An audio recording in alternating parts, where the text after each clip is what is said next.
प्रिय छात्रों, RBM classes पर मैं पंकज सर आपका बहुत बहुत स्वागत करता हूं। आज हम इस वीडियो में अवतल लेंस द्वारा प्रतिबिंब का बनना का अध्ययन करेंगे। इससे पहली वाली वीडियो में हमने उत्तल लेंस द्वारा प्रतिबिंब के बनने का अध्ययन पूरा कर लिया है। उसमें 6 स्थितियां थीं और इसमें 2 स्थितियां हैं। इसको दर्पण से थोड़ा सा संबंधित करके जब पढ़ेंगे तो याद और आएगा। देखिए दर्पण से कैसे इसको संबंधित करते हैं। दर्पण जो था उसमें दर्पण भी 2 प्रकार का होता था, अवतल दर्पण और उत्तल दर्पण। तो उसमें जो अवतल दर्पण था उसमें 6 स्थितियाँ थीं और उत्तल दर्पण में 2 स्थितियाँ थीं। तो जो अवतल की 6 स्थितियाँ थीं वही इसमें उत्तल की 6 स्थितियाँ हैं। इसमें उसमें जो है दर्पण में अवतल का था और लेंस में उत्तल का है। ये हो गया। उसके बाद जो उत्तल दर्पण था उसमें 2 स्थितियाँ थीं, तो इसमें अवतल दर्पण की 2 स्थितियाँ हैं। उसमें जो अवतल का था दर्पण में क्या नाम है, दर्पण में अवतल का जो था लेंस में यही इसमें उत्तल का है, और दर्पण में जो अवतल का था लेंस में वो उत्तल का है। सॉरी, दोनों वही बता दिए हैं। देखिए, दर्पण में जो अवतल का था वो लेंस में उत्तल का है और दर्पण में जो उत्तल का था लेंस में वो अवतल का है। इस प्रकार से मतलब उल्टा है इसमें उसका। तो अब देखिए इसमें अब जो है हमें उसमें 2 स्थितियाँ कौन थी, उसमें जो उत्तल लेंस था, उत्तल दर्पण था, सॉरी उत्तल दर्पण में उसमें जो 2 स्थितियाँ थी, एक तो अनंत था और एक अनंत और ध्रुव के बीच में था। तो इसमें भी वैसे है। इसमें भी जो अवतल की 6 स्थितियाँ हैं उसमें से तो एक अनंत रहेगा और एक अनंत और प्रकाशीय केंद्र के बीच में रहेगा। तो देखिए इसमें फिगर थोड़ा सा गड़बड़ हो गया है, ये इसको मैनेज कर लेना। ये जो है उत्तल तो है, ये तो इसके इधर से तो आना चाहिए था इस प्रकार से, तो ये वाला गलती से बन गया है और उत्तल ही बन गया है। अवतल बनाना ना इसको, ये मैनेज कर लेना इसको। देखिए उत्तल नहीं, ये अवतल लेंस है, अवतल लेंस। तो ये अवतल लेंस है। तो देखिए इसमें अगर ये अवतल लेंस है तो इसमें जो है पहला स्थिति कौन है, पहला स्थिति वही अनंत।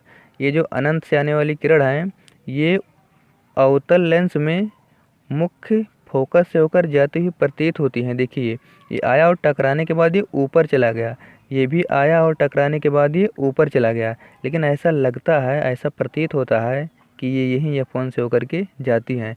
तो इसीलिए इसको F1 से जाती हुई प्रतीत होना हम लोग कहते हैं। तो देखिए अभी ये अनंत से आने वाली किरणें थी, ये दोनों ऊपर चली जाएंगी, कहीं नहीं मिलेंगी। तो क्या करेंगे, हम इसको पीछे बढ़ा लेंगे, तो ये दोनों किरणें जहाँ पर मिलेंगी हमें वहीं पर उसका प्रतिबिंब बन जाएगा। तो ये जो है जब अनंत पर वस्तु रखी थी तो उसका प्रतिबिंब कहाँ बन गया, F1 पर बन गया। तो इसको हम बना देते हैं, यहाँ लिख देते हैं प्रतिबिंब की स्थिति कहाँ है, अनंत पर। तो यहाँ लिख देते हैं हम अनंत, और प्रतिबिंब की स्थिति F1 पर है, फोकस पर। F1 माने फोकस, प्रथम मुख्य फोकस पर। और प्रतिबिंब का आकार छोटा रहेगा, F1 पर जब बना है तो छोटा रहेगा, बिंदु आकार का, अत्यधिक छोटा, अत्यधिक छोटा। उसके बाद में प्रकृति आभासी है, देखिए डॉट डॉट करके बना है ना, तो जब आभासी है तो सीधा, वास्तविक होता तो उल्टा। आभासी है तो ये सीधा, यहाँ लिख देते हैं, ये दिखाई पड़ रहा है ना, आभासी है तो सीधा। उसके बाद अब जो एक स्थिति और बची है वो कहाँ रहेगा, अनंत और प्रकाशीय केंद्र के बीच में। तो ये देखिए दूसरा वाला, यहाँ अनंत होगा, यहाँ पर यहाँ अनंत है और प्रकाशीय केंद्र O के बीच में कहीं पर एक वस्तु, ये वस्तु जो है, ये वस्तु ए भी है, ये वस्तु है ना, ये वस्तु है, अनंत और ये प्रकाशीय केंद्र के बीच में कहीं पर रख दिया है, तो ये वस्तु है। तो इसका जो प्रतिबिंब देखिए कैसे बनेगा, ध्यान से देखिए। अब ये मुख्य अक्ष के समांतर था, ये नहीं, ये तो वस्तु रखा है, ये मुख्य अक्ष है, इसके समांतर एक किरण गुजारे तो ये लेंस से अपवर्तन के पश्चात ऊपर चला जाएगा, यानी कि ये F1 से होकर के जाता हुआ प्रतीत होगा, यहाँ से होकर के जाता हुआ प्रतीत होगा। तो ऐसे प्रतीत हो रहा है इसमें। और एक ये कहाँ से गुजारे, प्रकाशिक केंद्र से गुजारे।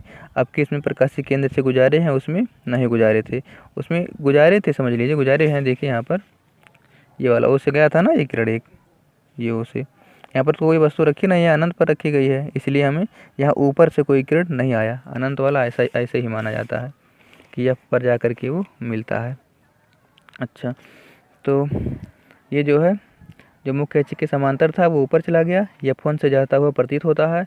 और ये जो दूसरा है O से होकर के जाता है, ये बिना विचलित हुए सीधे चला जाता है। अब ये और ये ऊपर कहीं मिलेंगे, ये इधर जा रहा है और ये इधर जा रहा है, तो ऊपर तो कहीं नहीं मिलेंगी। तो क्या करेंगे, हम इसको पीछे बढ़ाएंगे। तो जब पीछे बढ़ाएं तो इससे आकर के यहाँ पर A डैश पर मिल गया। तो यही जो A डैश है यहाँ मुख्य अक्ष से लेकर के ये जो दूरी होती है, यही प्रतिबिंब की लंबाई होती है। यानी कि जो AB वस्तु था उसका प्रतिबिंब A डैश B डैश बना है और ये आभासी है। और कहाँ है ये, क्या नाम है, ये लेंस से आगे है। तो यहाँ हम इसको लिख देते हैं। तो वस्तु कहाँ रखा गया है, अनंत तथा O के बीच में। तो यहाँ लिख देते हैं अनंत तथा O के बीच में। O माने प्रकाशिक केंद्र, O के बीच में। उसके बाद में जो है, अच्छा, उसके बाद में क्या करना है, इसमें प्रतिबिंब की स्थिति। प्रतिबिंब की स्थिति कहाँ है, देखिए F1 और O के बीच में, F1 तथा O के बीच में। ठीक, उसके बाद में क्या है, आकार। आकार कैसा है, छोटा है, वस्तु से इसमें आकार छोटा है, छोटा। और आभासी और सीधा, इसमें दोनों आभासी बनता है, जिस प्रकार से उसमें बनता था दर्पण में, आभासी और सीधा।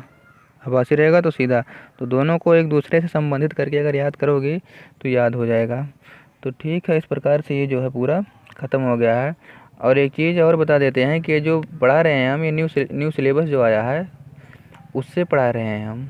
न्यू सिलेबस देखिए, हो सकता है कि बुक जो है वो पार्ट कट जाएगा, कट तो जाएगा, लेकिन जो पुराना बुक है वो वाला बाकी पूरा रहेगा, लेकिन जो नहीं पढ़ना है वो वाला काट देंगे। मतलब ये मत समझना कि जो हम पढ़ा रहे हैं वो बुक में नहीं रहेगा, बाकी पूरा उसी बुक से रहेगा। जो कटा है उसको काट देंगे, बाकी पूरा वाला पुराने बुक से हम पढ़ लेंगे। तो सिलेबस हम देखे हैं, हम जो पढ़ा रहे हैं उसी सिलेबस से पढ़ा रहे हैं। जो सिलेबस में कट गया है 30% उसको नहीं पढ़ा रहे हैं, बाकी का जो 70% बचा है हम उसी को पढ़ा रहे हैं। तो ध्यान से इसको देख करके केवल पढ़िए। अब सिलेबस छोटा हो गया है तो ये 2 महीने में लगभग ख़त्म हो जाएगा। तो ठीक है, हम अगली वीडियो में जो है क्या नाम है, आवर्धन क्षमता पढ़ेंगे और लेंस की क्षमता पढ़ेंगे। उसके बाद ये लेंस का उपयोग पढ़ेंगे और लेंस की पहचान पढ़ेंगे। उसके बाद ये लेंस वाला पार्ट ख़त्म हो जाएगा। अब एक चीज़ देखिए, और न्यूमेरिकल नहीं बता रहे हैं हम ये सोच रहे हैं कि मान लीजिए अगर न्यूमेरिकल बता देते हैं तो बाद में जब बुक आएगा तो उसमें न्यूमेरिकल कोई दूसरा आ जाए, तो इसलिए हम नहीं बता रहे हैं। तो अगर आप लोग चाहते हैं कि न्यूमेरिकल पिछले वाले बुक से बता दें तो पिछले वाले बुक से हम न्यूमेरिकल को बता देंगे। तो और जब नया वाला आएगा तो नया वाले से भी बता देंगे। तो ठीक है, अब हम अगली वीडियो में मिलते हैं।